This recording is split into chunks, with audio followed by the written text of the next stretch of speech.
Hey guys, happy Sunday. Roddy here, back again with another great quote for you. Building on the quote from last week, actually. If you missed last week's, maybe go back and watch it. But we talked about Jim Rohn's formula for success. And he said the formula for success is surprisingly simple. It's just a few acts of self-discipline practiced daily over a reasonable period of time.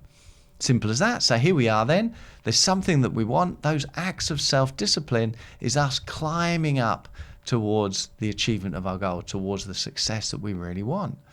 Very simple. Now, those acts of self-discipline look like from one day to the next, they're not going to make much difference. But when you bring in time, practice daily over a reasonable period of time, then it makes all the difference in the world. So the good news is the formula for success is very simple. The bad news is, Jim Rohn says, that the formula for failure is just as simple. The formula for failure, he said, is just a few errors in judgment this time. Just a few errors in judgment practiced daily over a reasonable period of time. And just a few errors in judgment, and surely we can get away with it today. Surely we can get away with it tomorrow. But if you do it over and over again, practice daily, over a reasonable period of time, you can't get away with it. You can't get away with it at all.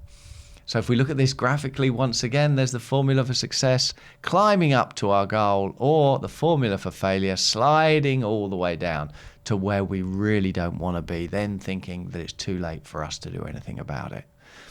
Now, if you think about it, the acts of self-discipline, they don't happen on their own, do they? You've got to be very intentional. There's got to be something you want, and you're prepared to set out and get it, no matter what it takes. So that's very intentional. But the formula for failure seems to happen on its own. That's not intentional. No one means to make a mess of their life. No one means to end up in a real pickle. No, it happens on autopilot. It happens by mistake. We don't do it intentionally. It's unintentional. So we climb to success, or in the absence of some of those goals, by default, we slide all the way down to where we don't want to be, then thinking that it's too late to do anything about it. So think about this with regard to your speaking. What does it mean for your speaking? What could some of those errors in judgment be that you might be making with your speaking and communicating? Have a think about this for this week. What could some of those errors in judgment be? What do you think you can get away with when you're communicating that over a reasonable period of time, you can't. And it shows up in your results, doesn't it? So if you're not getting the results that you want, then there's probably some errors in judgment that you're making. Maybe some of those need to change. That's it for this week. We'll see you next week. Thanks for being a part of Speaking 360. Appreciate you more than you know. Thanks, guys. Take care. Bye-bye. God bless.